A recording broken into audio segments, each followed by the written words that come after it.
Ingatlah waktu kita menginjak usia manapun juga, jadikan misi Kristus itu selalu di depanmu. Dia seperti wortel yang ada di depan kelinci, tidak boleh hilang visi.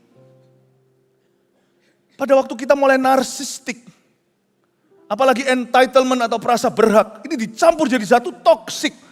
Ini dijus jadi satu, keluarlah krisis parubaya yang bukan batu loncatan, tapi akan menjadi batu sandungan dan akan jadi kutukan dalam kehidupanmu. Itu yang terjadi atas Daud. Dan biasanya orang di usia parubaya ini juga mereka itu akan nostalgia berlebihan.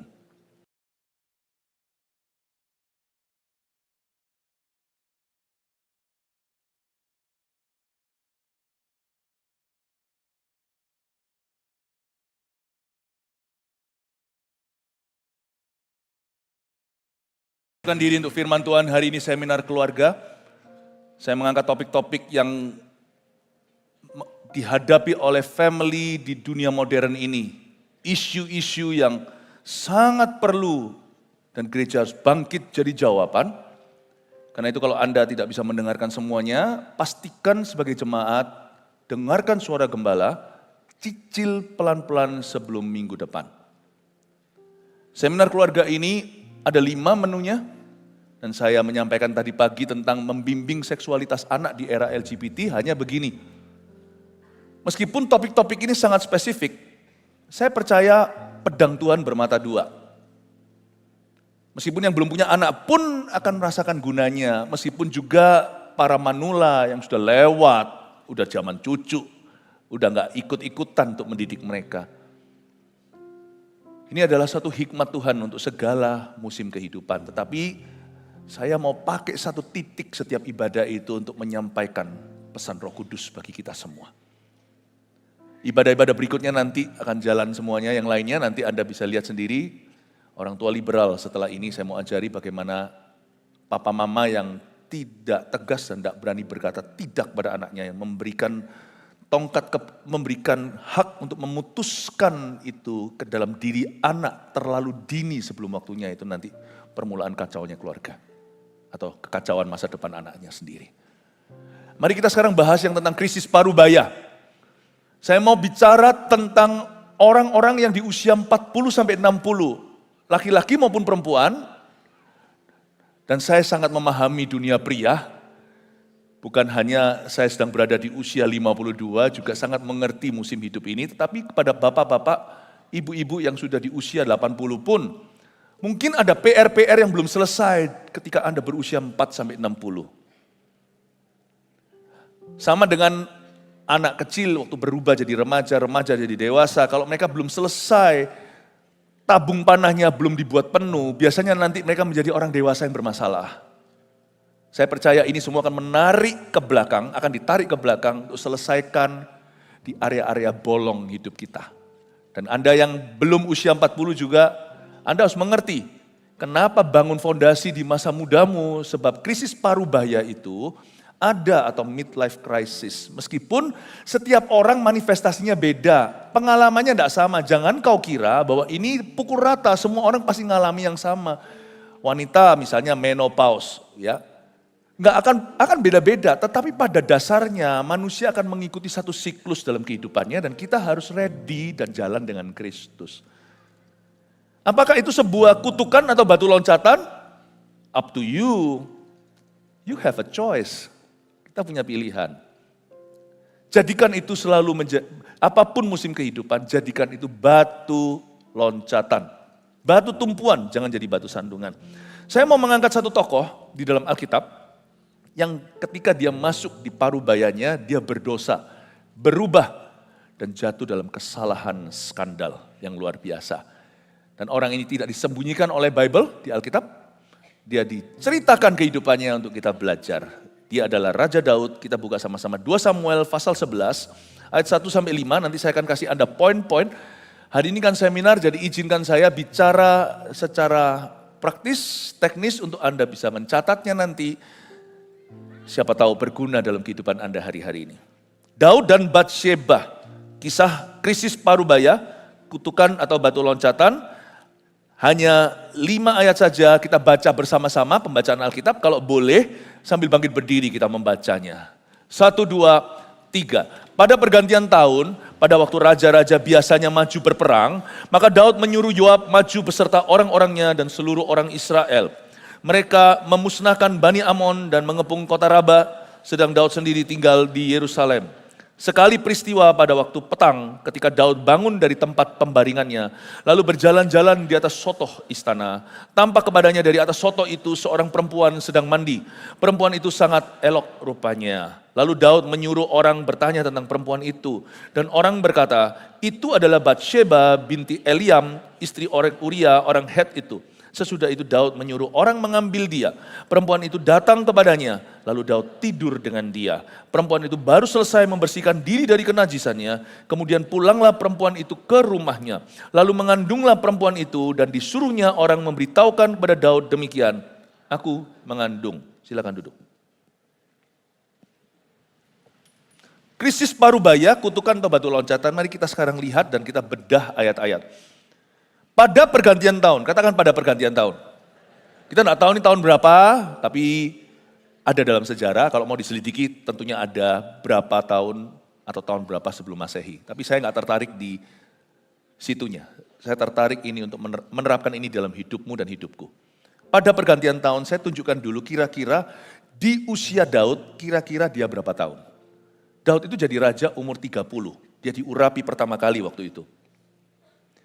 Dan ini pengalaman setelah dia kalahkan Amon. Jadi dalam sejarah sudah berjalan sekian lama dalam pemerintahan Daud. Dia sudah menang banyak perang. Daud sudah sukses jadi raja. Yang membuat orang itu lebih bahaya di saat dia parubaya, ada karena dia pegang uang. Dan karena dia punya wewenang. Bukan berarti orang kaya miskin beda, semua kita manusia. Lapar ya lapar, dingin ya dingin, hujan ya hujan, kita semua basah. Tapi tahukah Anda, kalau Anda hari ini bergumul, belum selesai dalam masalahmu, itu pun berkat terselubung. Anda belajar bergantung. Bergantung pada Roh Kudus. Tidak semua yang namanya berkat, khususnya yang jasmani materi itu adalah berkat. Kalau Anda tidak ready, itu akan jadi kutuk. Daud itu sukses benar. Dia udah mapan. Bahaya dengan kemapanan. Kita akan selalu cari orang mapan. Mau cari jodoh dari Tuhan. Yang penting itu kepribadian. Oh iya, pribadi apa? Mobil pribadi, akun pribadi, jet pribadi. Jangan takut kalau kita mau jadian sama orang, beritahu sama anak-anakmu, asal mereka berdoa, sama-sama dalam Tuhan, dan kelihatan bahwa orang laki-laki itu, kalau anak Anda perempuan, laki-laki itu sungguh-sungguh dengan kehidupannya. Rambut disisir lah ceritanya. Orang yang self-respecting, dia bisa menghargai hidupnya. Tentunya lebih baik kalau jadian itu multi budaya lebih susah, meskipun bisa, nggak ada yang mustahil, tapi mesti ada sesuatu yang dijembatani. Ekonomi juga kalau terlalu jomplang, janganlah orang yang ada di taraf tertentu berkata, aku mau cari orang yang kaya sekali. Bukan itu harus menjadi kriteria nomor satu, sedikit tips saja. Bisa jadi kejomplangan itu nanti terasa di tahun-tahun tertentu dalam pernikahanmu. Lebih baik kita berjuang sama-sama. Cari itu yang kira-kira, orang sekarang bilang 6-7. Gak tahu apakah itu artinya, tapi kalau kita orang-orang zaman dulu berkata 11-12 lah. Cari orang itu yang baik secara ekonomi, pendidikan. Coba bayangkan profesor jadian sama orang yang gak lulus SMP. Nanti akan ada sesuatu yang gak nyambung. Saya gak berkata ini semua hikmat ya, hari ini saya bicara tentang hikmat. Hikmat itu bukan pengetahuan baku, tetapi pengetahuan yang diaplikasikan di lapangan hingga kita berhati-hati dalam memilih. Kalau kita bisa ada seperti itu beda. Karena itu gak usah kita cari orang mapan. Tapi cari orang yang kerja dan orang yang bisa menata hidupnya termasuk mengelola keuangannya. Kita gak usah punya rumah, punya mobil, punya segala sesuatu baru nikah. Asal kita tidak dalam hutang piutang, tidak dikejar-kejar sama lintah darat. Asal kita bisa saving dan belajar itu. Dan kalau kita itu punya pekerjaan yang kita bisa benar-benar rawat, kembangkan. Baik itu karir atau karir sendiri ataupun kerja sama orang lain. Nggak usah nunggu sampai kita itu mapan. Menikah baru umur 45. Gak tentu Anda akan happy. Kemapanan itu bukan berkat tertinggi, itu bisa jadi jebakan. Daud pada waktu mapan dia berubah. Harusnya istrinya, misalnya seperti Abigail yang bijaksana itu, pasti elus-elus dada, tahu gini ya, aku mendingan lompat dari gua ke gua. Daripada dia di istana lalu jatuh sama Batsheba. Bukan berarti bahwa berkat jasmani atau materi itu jahat, bukan. Tapi hati yang gak ready akan terjerat. Daud kira-kira umur berapa ini? Waktu saya selidiki benar-benar sebelum saya bawa presentasikan firman ini ke jemaat, saya pelajari bahwa dia usianya sekitar parubaya, yaitu 45 sampai 50-an. Hanya Tuhan yang tahu persisnya di tahun keberapa. Inilah sebuah periode transisi secara emosi dan psikologi dalam kehidupan seorang laki-laki.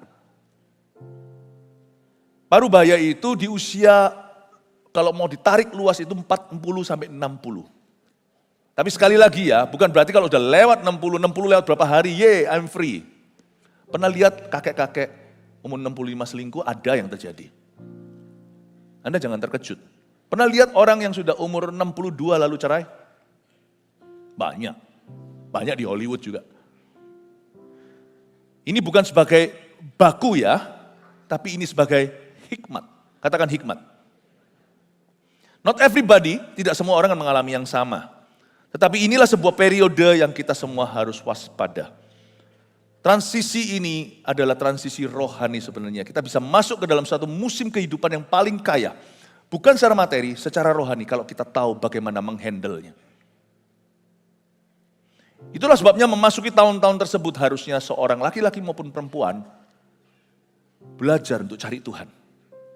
Dan belajar mencintai apapun yang kuno di dalam hidupnya. Misalnya pernikahannya udah kuno, udah 20 sekian tahun. Kalau orang udah usia 50, dia menikah umur 25 ya udah 25 tahun dia menikah. Janganlah Anda lupa, kalau ini laki-laki ya, jangan lupa sama silver queen-mu. Jangan cari kemudian coklat dari Swiss. Ini kiasan. Jangan tinggalkan istri lamamu yang sudah menua bersama denganmu dan cari istri muda atau istri baru. Ini adalah bahasa simpelnya dalam dunia kesetiaan dan perselingkuhan. Tetapi nggak hanya bicara soal itu, ternyata parubaya jauh lebih tricky. It's not about sexuality. Jauh lebih dalam di dalamnya saya mau tunjukkan pada Anda bahwa ini adalah usia di mana seorang laki-laki atau perempuan juga sama, akan kembali mempertanyakan makna kehidupan. Seperti pubertas kedua. Kenapa Tuhan ciptakan kita seperti itu? Supaya kita itu ada stasiun tengah, di mana kita taruh lagi segala sesuatu dan cari Yesus afresh, haus dan lapar lagi akan Tuhan. Makanya itu, di usia itu, kalau kita tidak jalan sama Tuhan, itu adalah manusia yang paling rawan. Titik-titik rawan itu ada, tadi pagi saya jelaskan, secara detil sekali, cara ngomong sama anak, khususnya dalam hubungan orientasi seksual, dalam membimbing masa depan dan cara pandang, menuntun tujuan kehidupan mereka yang ada di depan mereka yang banyak hal masih misteri. Gimana ngomong sama anak, umur 5 sampai umur yang ke, berapa tadi saya bilang? Umur 5 sampai umur 10. Lalu umur 11 sampai 13, 14 plus gimana cara ngomongnya, saya jelaskan secara spesifik. Beda pendekatannya. Sekarang saya bicara sama anak kecil yang umur 40 sampai 60. Yang masih terjebak di dalam tubuh. Ingatlah bahwa di dalam tubuhmu tinggal di eternal one, yang kekal. Semua musim kehidupan tidak boleh membuat kita terkilir, jatuh, dan berhenti di sini. Tinggal di dalam tubuh kita adalah Bapa yang kekal, Raja Damai. Kita semuanya termasuk orang-orang tua yang terjebak di dalam tubuh orang-orang muda. Di dalam diri kita tinggal Allah Bapa karena kita di dalam Kristus. Jangan kau berubah di titik manapun dalam kehidupanmu. Hati-hati dengan sifat yang narsistik. Itulah sebabnya saya terus ngomong di gereja ini itu untuk melindungimu. Gereja ini punya satu culture, ada satu kebudayaan ikawan. Jangan banyak gaya. Gereja ini tidak mau, kita itu semua hamba Tuhannya. Kita tidak mau banyak gaya. Because at the end of the day, di akhir segala sesuatu yang kita lakukan, it's about Christ anyway, bukan tentang diri kita. Kita patut mempresentasikan diri sebaik mungkin loh. Kalau kita bisa baik, kenapa kita harus buruk? Kalau kita bisa memberikan servis terbaik, PAW seperti ini, kalau kita bisa latihan dulu rehearsal, kenapa kita mau amburadul ya kan? Gak ada company yang jadi lebih buruk kalau ditangani orang yang benar, perusahaan itu pasti akan jadi lebih bagus. Pastilah. Saya yakin. Kita harus mempresentasikan diri sebaik mungkin. Saya setuju. Berpakaian dengan sopan. Kenapa kita berpakaian baik ketika datang ke gereja? Gak tentu pakaian baru atau mahal. Tapi karena kita mau menghargai Kristus ya kan. Kita ketemu pejabat aja lo gak asal-asalan. Gak asal-asalan. Baju lama boleh tapi dicuci, disetrika. It's not about materi. Apapun juga yang kita pakai, kenakan, apapun juga yang kita gunakan, semuanya itu kita memberi yang terbaik. But remember, itu bukan akhir segala sesuatu. Itu semua hanyalah tool. Kristuslah satu-satunya tujuannya. Remember that kita tidak boleh banyak gaya, karena kalau tidak nanti kita akan jadi kuda liar di usia berapa.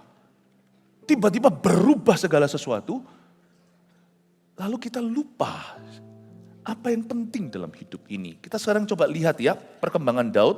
Kita lanjutkan, tadi ayat 1 saya baca lagi, pada pergantian tahun, pada waktu raja-raja biasanya maju berperang.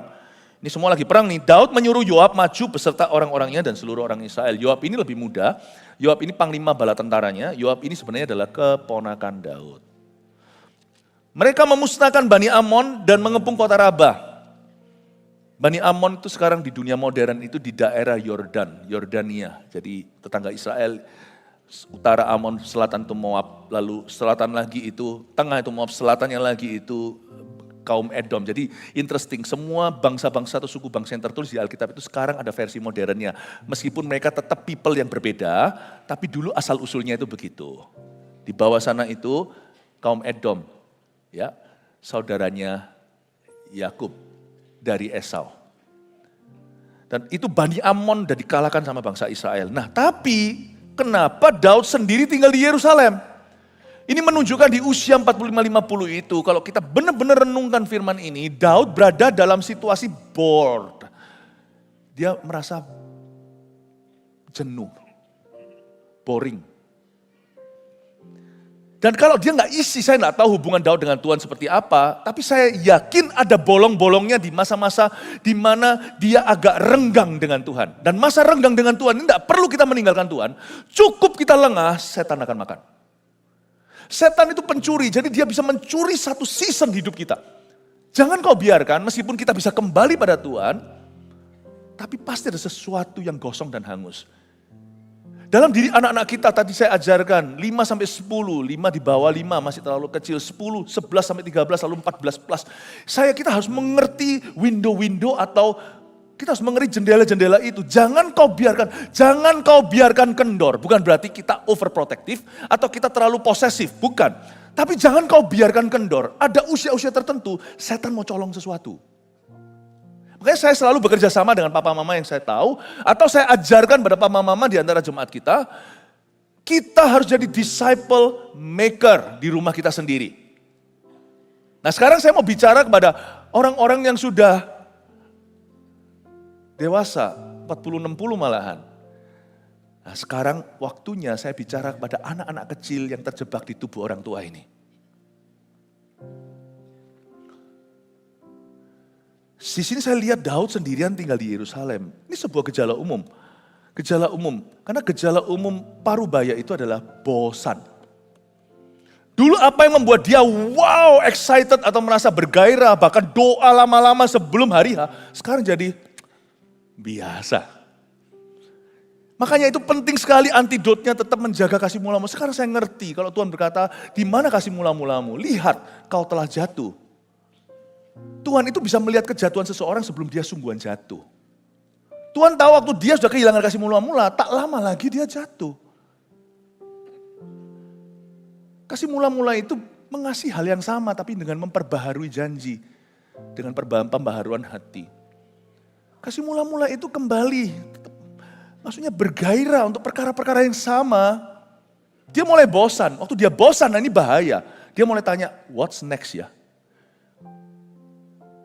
Otomatis dia pasti mencari semacam sensasi karena untuk melengkapi atau untuk memuaskan yang namanya internal needs atau kebutuhan di dalam jiwanya yang tidak kunjung dipuaskan.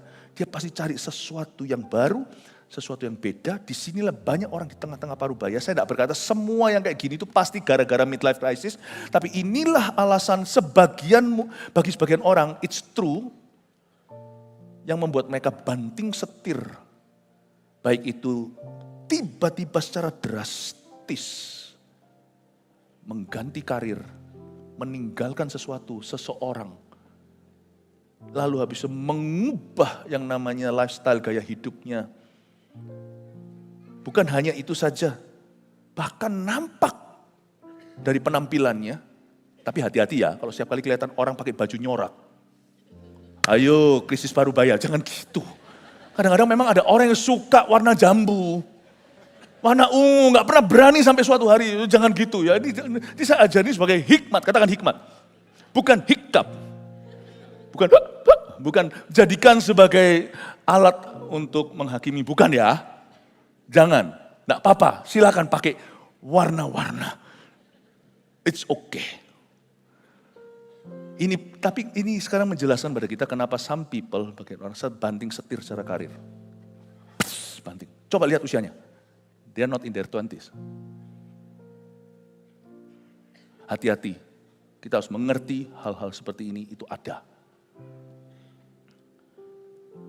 Ini saya tunjukkan beberapa gejala umum krisis Parubaya. Tapi jangan hakimi orang lain. Belajar aja untuk mawas diri. Jangan pernah menilai orang lain karena hanya Tuhan yang tahu hatinya. Tapi mari kita lihat buah hidup kita. Itu yang lebih penting Bapak Ibu Saudara. Firman yang saya sampaikan ini untuk memperlengkapi Anda sekarang. Bukan untuk Anda pakai ukuran ini terhadap orang-orang sekitarmu. Tapi sebagai satu sabuk pengaman. Hingga Anda bisa melewati setiap musim kehidupan dengan Tuhan.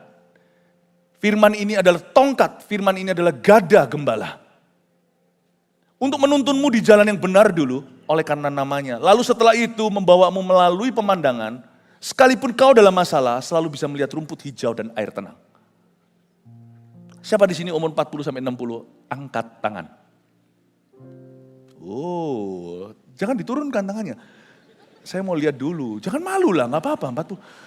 Silakan duduk, udah duduk dari tadi. Siapa di antara kita senang kalau misalnya saya umur 52? Lalu ada orang berkata, wah gak nampak loh Pastor Philip ini. Masih umur kelihatannya sampai umur 25. Jangan Anda langsung percaya, langsung terima kasih, lalu berseri-seri. Apa salahnya kita itu tampak seperti usia kita? Meskipun itu kadang-kadang juga elus dada. Saya kemarin tidak lama lalu di Australia, saya sama istri saya lagi makan di sebuah restoran. Di antara pelayanan kita makan sebentar lapar nih. Ketemu sama orang Indonesia tapi bukan jemaat kita. Oh Pastor Philip Mantova. Kalau mereka panggil saya Pendeta Philip Mantova itu bukan jemaat. Jemaat biasanya panggil Pastor Philip atau Ko Philip gitu ya. Pak Pendeta Philip ya, oh ini ya anaknya ya. Istri saya dibilang anak saya. Tapi sungguhan leh. Ini Vanessa ya. Saya itu ya senang, terus terang sungguhan saya senang istri saya itu awet muda. Ya kan bahagia menikah sama saya. Hihi. Saya bahagia loh menikah sama istri saya. Ya, bukan berarti saya menua, saya tidak happy. Tapi saya doa memang tuanya kasih ke saya semuanya Tuhan. Supaya istri saya terus muda. Dan juga saya menolak untuk disemir. Kemarin ada satu orang pendeta, waktu kita konferensi di Malaysia, suaminya umur 65. 但是 dia bilang, 但是他看不出是65岁的一个男人. Ya bukan, enggak kelihatan umur 65. Saya sambil makan, enggak ada maksud jahat. Tapi saya itu kan biasa, kalau lagi enggak khotbah gitu, saya tuh suka bercanda, tapi bercanda yang tetap harus yang baik. Saya kan, sama anak-anak saya semua tahu saya itu tukang dad jokes. Raja Jayus ya kan. Saya nyeletuk gini, 对，他看不出65，他看得出64.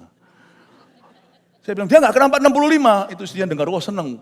Tapi Anda nampaknya 64. Ketawa semuanya istrinya, awas ya pastor, awas ya, dia bilang begitu. Apa salahnya kita nampak usia kita? Saya nggak ngomong ini berarti yang wanita tidak perlu untuk peremajaan. It's okay, jangan rasa bersalah. Tapi jangan jadikan itu obsesi. Cepat lambat, orang tahu Anda 60. Nggak mau 60? Kita doa supaya berakhir di 40. Apa jadinya dengan orang yang selalu berdoa happy birthday to you? Life is not about you. Hidup bukan tentang dirimu. Kita ini punya misi. Stay young, sure. Stay young. Saya juga berusaha to stay young. Saya olahraga segalanya, memastikan bahwa saya bugar dan sehat untuk jemaat dan untuk keluarga saya. Saya enggak keliling mana-mana, luar-luar, Brasil lah mana, enggak perlu. Saya cuma perlu berhasil di rumah tanggaku. I'm okay, but I need to be healthy for you. But it's you see that matter to me. Anda yang berharga bagi kami. Waktu saya sakit, pertama saya mikir itu stres saya itu bukan dari diri sendiri, saya mikir keluarga saya. Kalau ada apa-apa dengan saya mikir Anda loh. Saya mikir Anda. Ingatlah waktu kita menginjak usia manapun juga, jadikan misi Kristus itu selalu di depanmu. Dia seperti wortel yang ada di depan kelinci, tidak boleh hilang visi. Pada waktu kita mulai narsistik, apalagi entitlement atau perasa berhak, ini dicampur jadi satu toksik. Ini dijus jadi satu, keluarlah krisis parubaya yang bukan batu loncatan, tapi akan menjadi batu sandungan dan akan jadi kutukan dalam kehidupanmu. Itu yang terjadi atas Daud. Dan biasanya orang di usia parubaya ini juga mereka itu akan nostalgia berlebihan. Dia nostalgia. Dan dia selain refleksi diri, makna-makna pencapaiannya, dia akan berubah jadi orang. Hal-hal yang dia dulu coba capai, sekarang jadi bagi dia sesali. Ngapain dia? Aku buang-buang waktu. Itulah sebabnya banyak orang kebingungan dengar interview seperti ini. Seorang penginjil yang luar biasa dahsyat, mati-matian tinggalkan segala sesuatu untuk memenangkan jiwa. Dan one day waktu dia diinterview ketika dia sudah tua, apa yang akan kau lakukan? Beda suatu hari jikalau diberi kesempatan oleh Tuhan. Saya tidak akan nginjil kemana-mana. Jadi orang jadi bingung, anak muda tidak tahu patron apa yang harus diikuti. Oh gitu ujungnya penyesalan. Saya harap kita akan konsisten. Kalau kita yang sekarang sudah umur sekian, tarik lagi. Misalnya kalau kita di usia 50-an nih, semuanya ini banyak anak hamba Tuhan di sini yang usia begitu.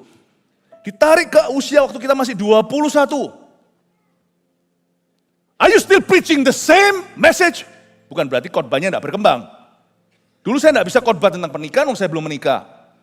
Tapi hari ini tetap apakah Anda punya detak jantung tetap jiwa-jiwa? Apakah Anda masih memberitakan holiness kekudusan? Atau Anda berubah? Saya harap kalau saya tetap konsisten. Waktu saya umur 18, waktu saya di Ungaran, hingga sekarang saya 52. I'm still the same person. Khotbah bisa lebih sophisticated, lebih kompleks. Spiritnya tidak berubah. Someday hopefully suatu hari kalau di interview. Apa yang akan kau lakukan beda? Saya berkata nothing. Tidak ada satu pun yang akan kau lakukan beda. Kalau bisa aku akan hidup 100 kali lagi. Untuk melakukan hal yang sama, mencintai keluargaku, mencintai jemaatku, memberitakan Injil sampai ke seluruh bumi. Haleluya, kasih tepuk tangan Tuhan. Itu yang membingungkan orang. Coba bayangkan kalau saya di titik tertentu nanti. Saya berubah. Berapa yang kecewa? Berapa yang salah sangka? Loh gini. Hati-hati Bapak Ibu. Apalagi hari-hari ini kita jangan mudah menyerah. Ingatlah selalu berpikir legacy atau warisan apa dari hidupmu itu nanti akan muncul suatu hari. Jangan egois hidup bagi dirimu sendiri, hidup untuk orang berikutnya. Hidup untuk orang berikutnya, hidup untuk anak cucumu sendiri, hidup untuk anak cucu rohanimu. Legacy apa yang kau bangun? Suksesmu itu tidak seberapa, sukses jatuhmu, bangunmu di hidupmu itu tidak seberapa. Karena hidup akan lebih lama daripada usiamu. Suatu hari kau mati kalau belum Tuhan datang kembali, masih akan ada orang yang continue, yang mengikuti di balik tapak kakimu. Hiduplah demi legacy. Saya ngomong gini kayaknya nggak relevan ya. Kalau bisa orang itu hidup sekarang, itu mentalnya Hizkia, Hezekiah. Hizkia itu kan gitu, dia hanya hidup untuk versinya. Untuk dirinya, untuk masa hidupnya. Gua nggak peduli nanti kalau anak cucuku ditawan oleh Babilonia. Nggak bisa. Kalau kita semua itu punya Yesus, the eternal one, yang kekal itu hidup di dalam dirimu. Mau enggak mau Anda harus mempertimbangkan kekekalan. Kekekalan itu nggak usah jauh-jauh.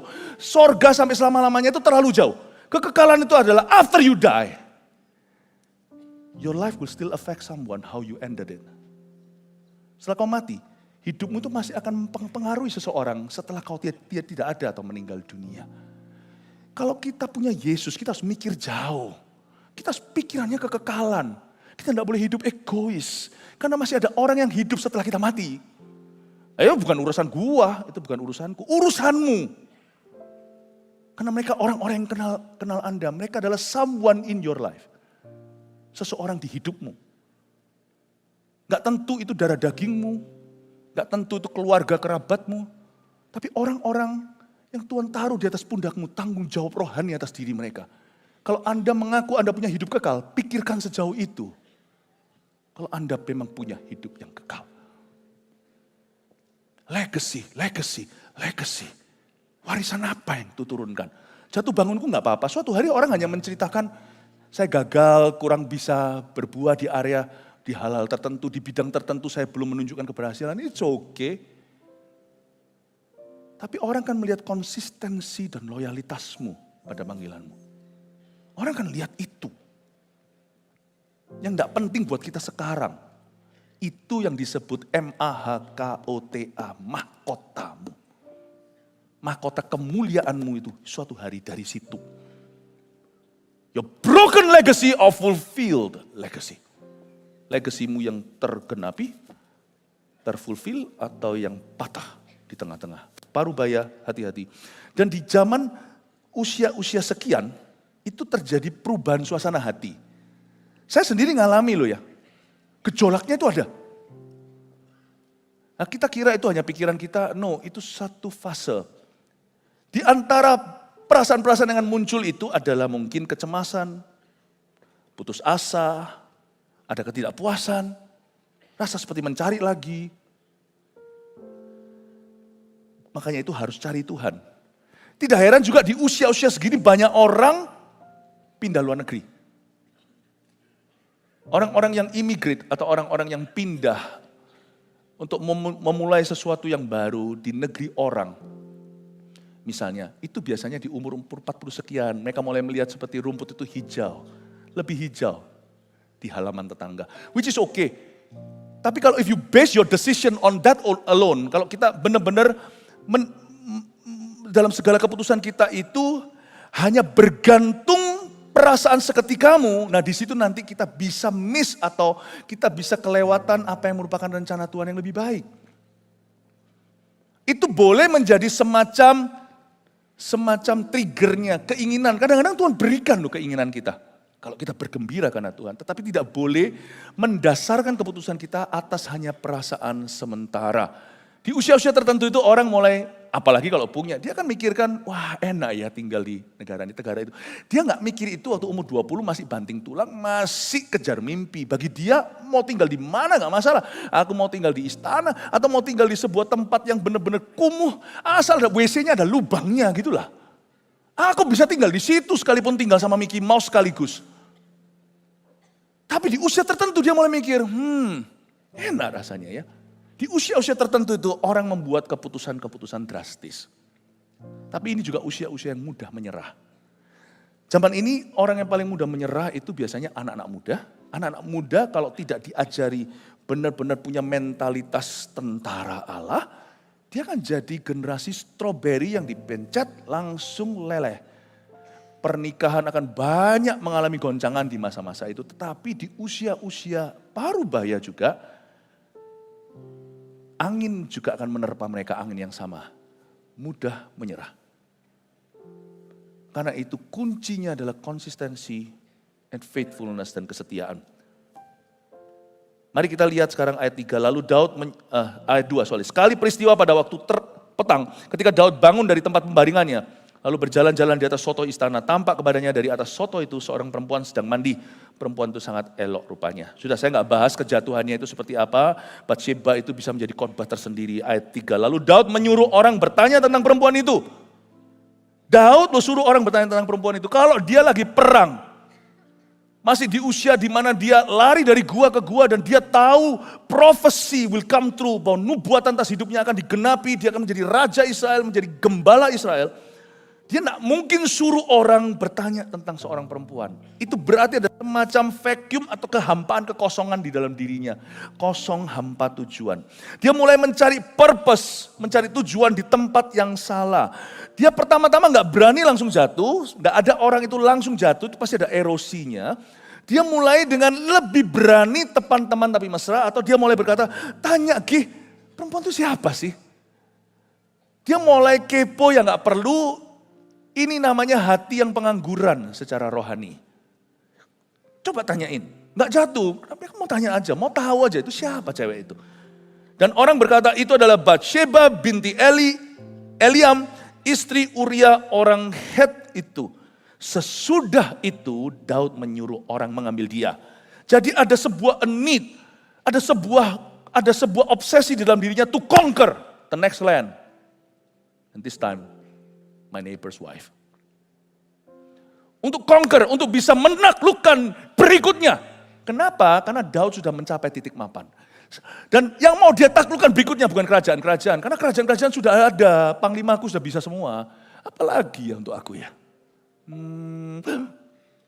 Ini I must conquer. I do not have her yet. Aku harus taklukkan ini, aku belum punya dia. Orang ini khususnya aku tidak punya. Siapa itu? Istrinya Uria. Bawa sini Ki. Raja yang maha kuasa. Dan dia mulai mengambil keputusan impulsif, keputusan gegabah. Dia mulai banting setir kehidupannya dan gaya hidupnya dan apa yang dia tahu dan kenal selama masa mudanya sebagai kebenaran. Ditinggalkan dalam waktu sekejap tanpa pertimbangan. Ini kayaknya dia langsung jatuh. No, ada satu masa dia sudah kehilangan kasih mula-mula. Dia sudah jatuh sebelum dia jatuh. Sekian lama. Dia sudah jatuh sebelum dia jatuh.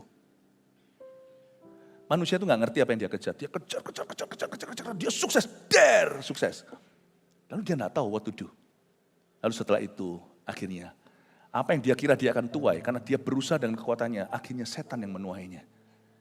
Di usia-usia ini 40-60 ini biasanya juga seorang pebisnis akan membuat keputusan paling gegabah dan jeopardize dan meresikukan seluruh usahanya. Ini usia di mana orang itu berani gambling everything.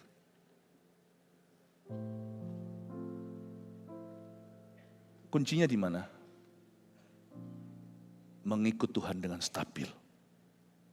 Jangan buat keputusan gegabah. Ikuti Tuhan itu perlahan-lahan. Meskipun kita bisa berlari, tapi di hati kita harus slowly. I want no great changes. I want great revivals, yes. Saya mau kebangunan rohani yang besar. But I want no great changes in my heart. Lord, I'm still the same. Aku tetap sama ya Tuhan. Aku masih seperti dahulu. Kecuali dosa-dosamu, buang dosa lamamu, hidup baru. Tapi selain itu hal-hal yang dari Tuhan, 20 tahun lalu, aku masih seperti yang dahulu. Stay the same. Jangan panik. Jangan ke kiri ke kanan. Buat keputusan kecil, jadikan itu keputusan besar. Dan segala keputusan besar, Anda pertimbangkan kalau itu disuruh Tuhan. Jalan. Karena ini juga usia di mana orang untuk perkara-perkara tertentu tidak berani ambil risiko lagi. Biasanya main aman. Untuk hal-hal yang tidak perlu kau resikokan, lamban. Untuk hal-hal yang memang harus kau melangkah dengan iman, jangan mikir, berani untuk maju dengan Tuhan. Sesudah itu Daud menyuruh orang mengambil dia.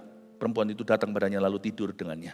Dan sebagainya. Lalu mengandunglah perempuan itu dan disuruh orang memberitahukan pada Daud demikian, aku mengandung. Coba saya kasih sedikit biografinya Daud dalam sekejap. Bermula dari seorang anak yang diabaikan, tidak punya figur ayah, dia anak cowok ke-8 dan tidak dekat dengan papanya. Papanya sendiri pun lupa, jadi bukan tipe seorang anak yang sama papanya ngobrol-ngobrol dan bisa main. Papanya udah usia berapa waktu punya dia?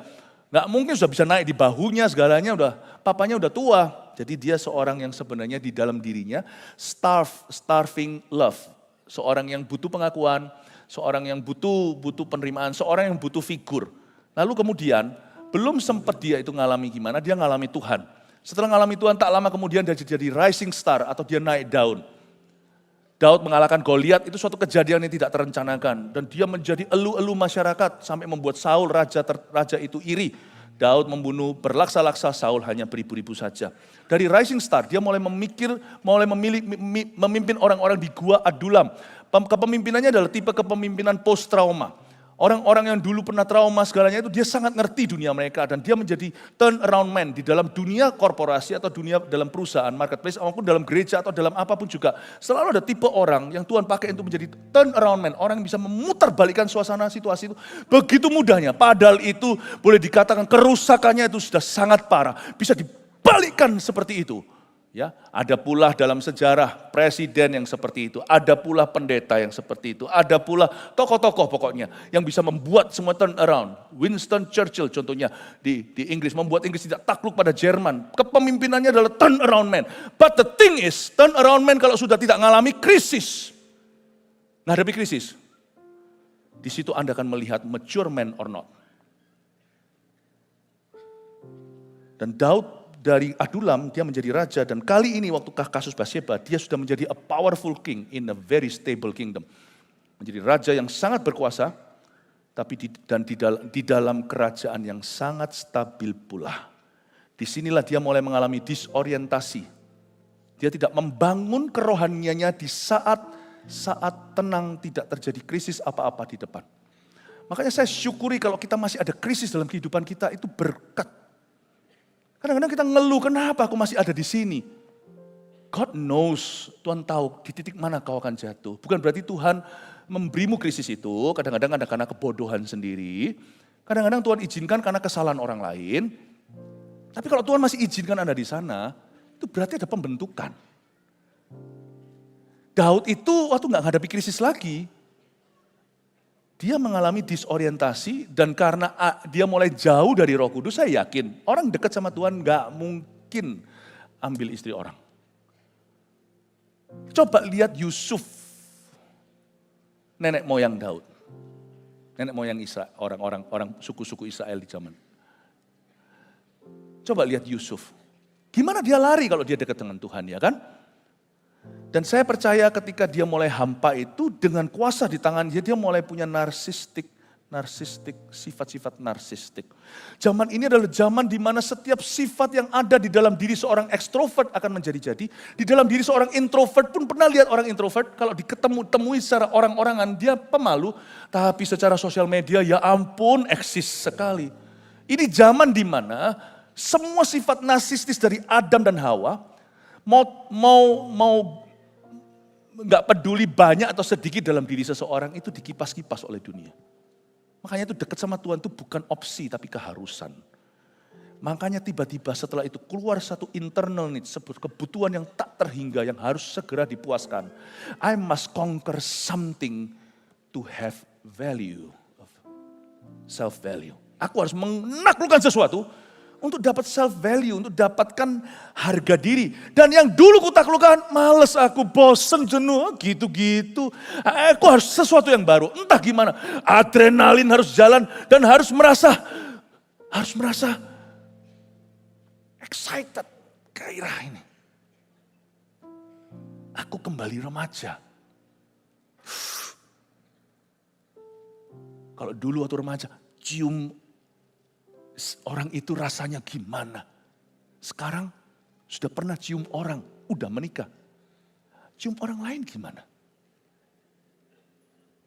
Dulu gimana rasanya kalau jadi orang yang jaya berhasil dalam karir atau pelayanan? Sekarang aku sudah berhasil nih. Nah ini bahaya perasaan aku sudah. Apalagi ya? Belum coba.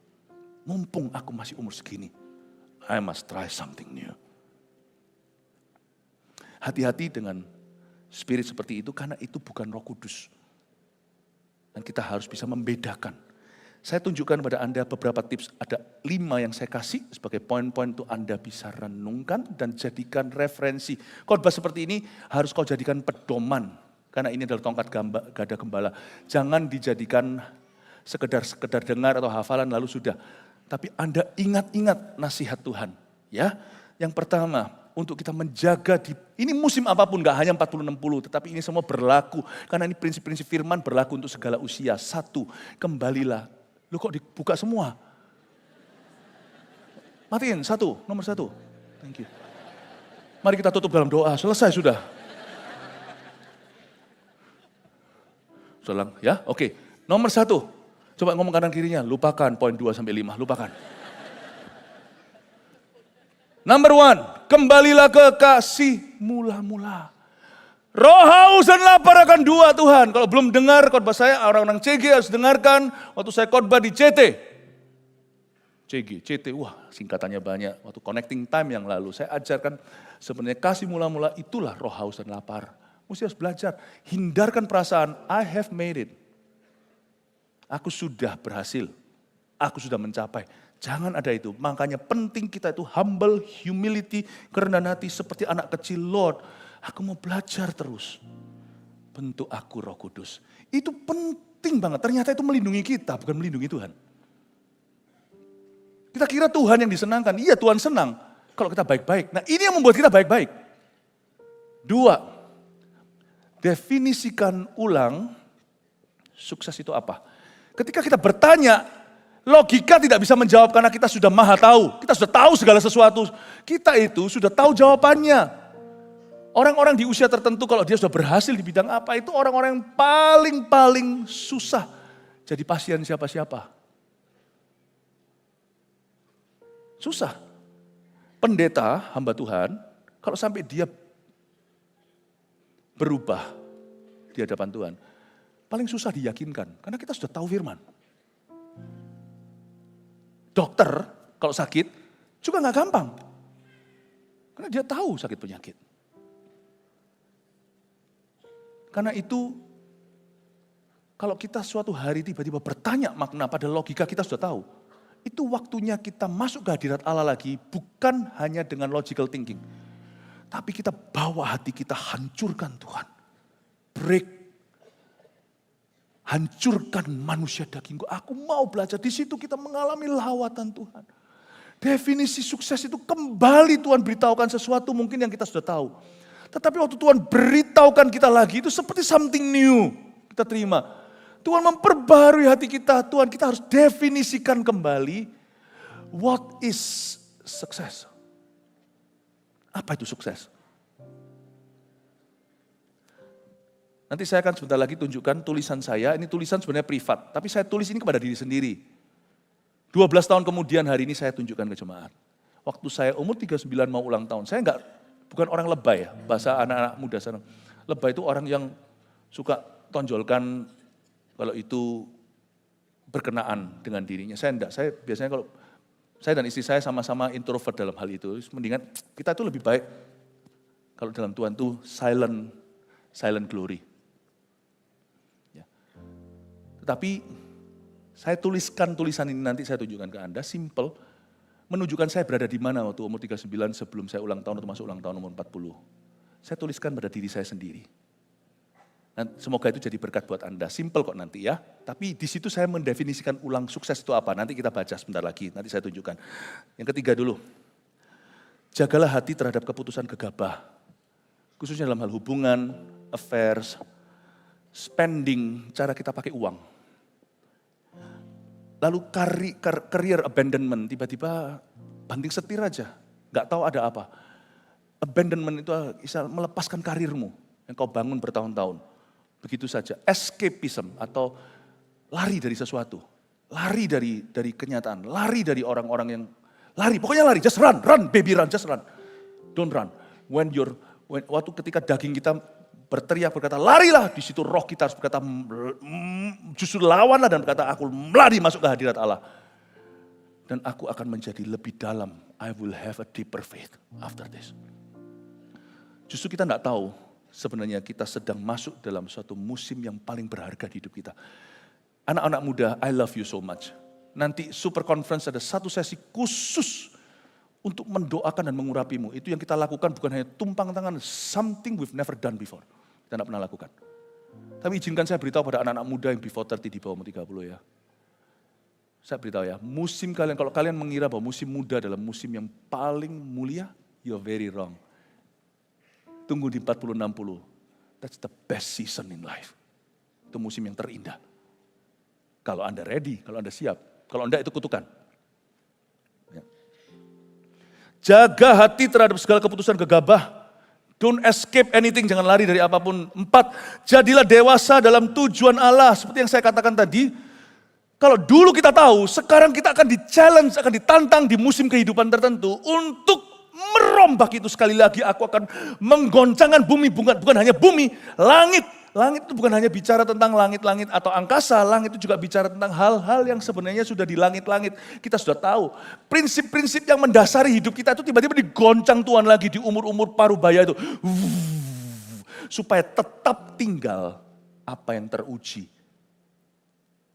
Di usia ini, bedanya sama usia muda, di masa muda itu idealisme.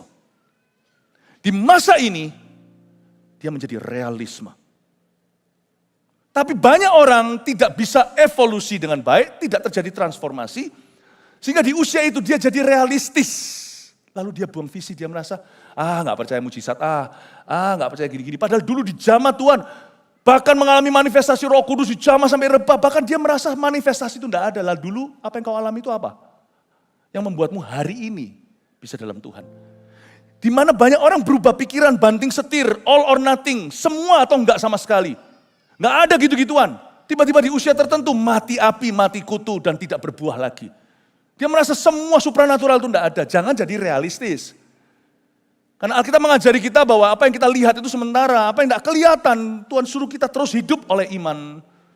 Tapi menjadi sesuatu yang dulu menjadi hanyalah sebuah idealisme, sekarang menjadi bagi kita. Kita teruji. Aku dulu ngomong begini, di usia ini terlebih lagi. Bagiku kalau dulu aku bisa hidup dengan ini. Asalnya hidup demi visi.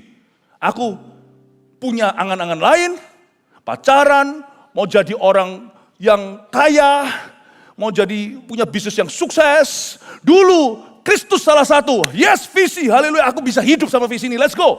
Di zaman ini sekarang, visi berubah, bukan berubah visinya. Kalau dulu aku bisa hidup dengan visi ini, hari ini aku mengerti visi inilah membuat aku hidup. Dan aku tidak bisa hidup tanpa visi ini. Sama, tapi di sini teruji. Langit-langit itu digoyang sama Tuhan, supaya yang tinggal adalah yang tested. Di usia ini adalah usia yang paling dewasa. Kalau kita bisa naik kelas di depan Tuhan, kita jadi dewasa dalam satu hal, God's purpose. Tujuan Allah. Mantap. Di usia ini adalah usia yang bisa benar-benar akil balik, akan berubah menjadi pelatih-pelatih yang nomor 1 di kerajaan Allah. Yang kelima, pikirkan panjang warisan hidupmu apa. Legacy thinking, pikirkan secara warisan. Apa yang hendak engkau turunkan suatu hari kepada orang-orang yang ada di belakangmu, anak cucumu sendiri atau orang lain juga. Saya tunjukkan dan munculkan 5, Anda silakan foto. Jepret. Sudah. Saya tunjukkan tulisan saya kepada diri saya sendiri waktu umur 40. Dalam bahasa Inggris sebenarnya ini diterjemahkan. Asalnya judulnya Turning 40, ini saya tulis pada diri sendiri. Saat menginjak usia 40, saat saya menginjak usia 40, saya menyadari bahwa generasi sebelumnya mulai berpulang. Sehingga saya semakin menghargai mereka. Maksudnya di usia-usia waktu kita masih remaja, selalu dapat undangan Sweet 17-an. Di usia kita mulai masuk 40, mulai kita lihat ada orang-orang yang mangkat. Meskipun bukan generasi kita mulai lihat generasi sebelumnya satu-satu mulai pergi. Saat saya menginjak usia 40, saya menjadi lebih peduli terhadap kesehatan saya dan juga kesehatan pasangan saya. Ya, dulu kesleo, let's go, main terus masih lanjut 1 jam lagi basket. Sekarang saya peduli untuk jaga diri saya, karena saya tahu saya berharga untuk orang lain juga. Saat saya menginjak usia 40 seperti seorang remaja lagi, saya kembali mencari jati diri saya untuk kedua kalinya dan makna dari apa yang saya lakukan. Dalam kurung, why I do what I do, mengapa saya lakukan yang saya lakukan, kenapa saya khotbah, kenapa saya jadi pendeta, kenapa saya lakukan, kenapa saya mau stay di sini, kenapa saya tidak mau keliling aja, bangun my personal ministry. Kira-kira berhasil terima saya enggak ya? Terima.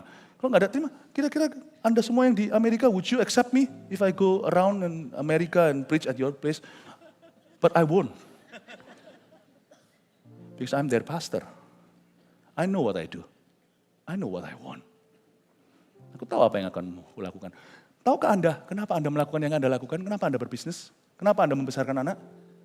Tahukah Anda kenapa? Saat saya menginjak usia 40, saya mengalami kematian atas visi saya sendiri. Dan mulai melihat bahwa visi itu, yaitu visi saya, hidup dalam diri anak-anak saya. Saya nggak happy kalau saya sendiri yang dipakai Tuhan. Saya nggak happy kalau saya sendiri yang hebat. Saya nggak hebat. Saya nggak happy. Saya mulai lihat bahwa sukses seseorang itu ada pada suksesornya. Pada orang-orang yang melanjutkan dia nanti. Tapi banyak orang nggak bisa. Di usia 40 itu justru Saul itu, 40-60, justru Saul menganiaya suksesornya. Pewarisnya itu justru dianiaya sama Saul. Nah ini adalah orang-orang yang tidak berhasil evolusi. Saya tidak percaya evolusi yang dari monkey ya, dari monyet jadi orang. Coba lihat orang kanan kirinya. Katakan, aku bukan monyet. Ada lagunya, aku bukan monyet, aku bukan monyet, aku bukan monyet ya. Aku anak raja maksudnya.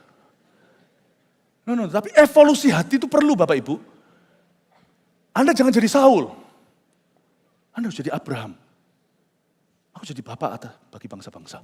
Yang terakhir, saat saya menginjak usia 40, saya meninggalkan ambisi masa muda saya untuk memahami Tuhan secara intelektual. Dalam bahasa Inggrisnya saya tulis, to know about God. And I choose to simply know Him. Bagi saya sekarang knowing God is more important than knowing about God. Kalau kita tidak hati-hati, anak muda kita rasa kita tahu segala sesuatu. Sekarang kita hanya kenal Tuhan secukup. Dan saya merasa cukup. Saya tulis itu. Dan bahagia. Saya tulis pada diri sendiri, baru setelah itu orang berkata, happy birthday to you dan sebagainya. Saya tahu saya memasuki musim yang terindah dalam hidup saya. Saya masih berada di musim itu. Saya harap Anda yang sudah keluar dari musim itu, sungguh-sungguh berhasil evolusi hati. Anda yang belum masuk di sana, siapkan hati. Sebab itu akan menjadi musimmu terindah. Krisis Parubaya, kutukan, not in this church. Bukan di gereja ini. Tapi batu loncatan buat setiap kita. God bless you. Kasih tepuk tangan untuk Tuhan. Mari kita semua bangkit berdiri. Saya berdoa. Lalu setelah itu baru putus streaming. Gembala-gembala kita di gereja masing-masing. Mau altar call, mau doakan orang dan sebagainya. Silakan. Kita doa dulu. Mari kita tutup mata kita. Tuhan Yesus, hamba berdoa, usia berapapun jemaat ini, aku berdoa untuk perlindungan ilahi. Hamba berdoa untuk buah-buah roh kasih mula-mula itu menyala. Jadi dewasa dalam tujuan-tujuan Allah. Hamba berdoa ya Tuhan, Kau pakai sisa hidup kami untuk tidak neko-neko aneh-aneh. Kau pakai sisa hidup kami benar-benar untuk menyempurnakan panggilan-Mu di masa muda kami. Atau bagi beberapa orang yang masa mudanya masih liar, baru hari-hari ini dia kenal Tuhan untuk menebus masa mudanya yang hilang. Tuhan hamba berdoa supaya jemaat kita dari pemimpin, gembala sampai turun semuanya. Bukan orang-orang yang gaya. Tapi orang-orang yang sungguh-sungguh ya Tuhan Yesus mengerti maksud-maksud Allah. Urapi Tuhan, urapi setiap family. Aku berdoa di musim kehidupan ini kalau mereka mengalami masalah tertentu, Kau bawa mereka keluar tepat waktu. Dan hamba berdoa waktu mereka keluar dengan wajah dan gambar Allah yang diperbarui. Urapan-Mu turun atas kami, urapi dan meteraikan firman ini. In Jesus name untuk keturunan kami, dalam nama Yesus. Amin. Sebab kami punya Allah yang kekal, Raja damai, yang usianya tak terhingga, Alfa Omega, yang awal dan yang akhir, tanpa awal, tanpa akhir. Yang kekal Kau hidup di dalam diri kami. Dan Kau mati umur 33 itu memberikan kami suatu jalan di tengah-tengah persis untuk hidup bagi Tuhan sebelum dan sesudah. Thank you for your perfect example. Engkaulah gambar sempurna kami. Jadikan kami umat-Mu yang hidup di setiap waktu, setiap musim berbuah pada musimnya. Makasih Tuhan untuk segalanya. Jemaat yang dikasih Tuhan yang sudah diberkati, angkat kedua tangan. Terimalah berkat dari Allah Bapa, kasih karunia dari Tuhan Yesus, pengurapan dari Allah Roh Kudus menyertai kehidupan-Mu sekarang, nanti, sampai selama-lamanya. Tuhan besertamu, jangan takut, jangan bimbang. Allah memegang tangan kananmu, memberi kemenangan. Dalam nama Yesus, haleluya. Amin. Selamat siang.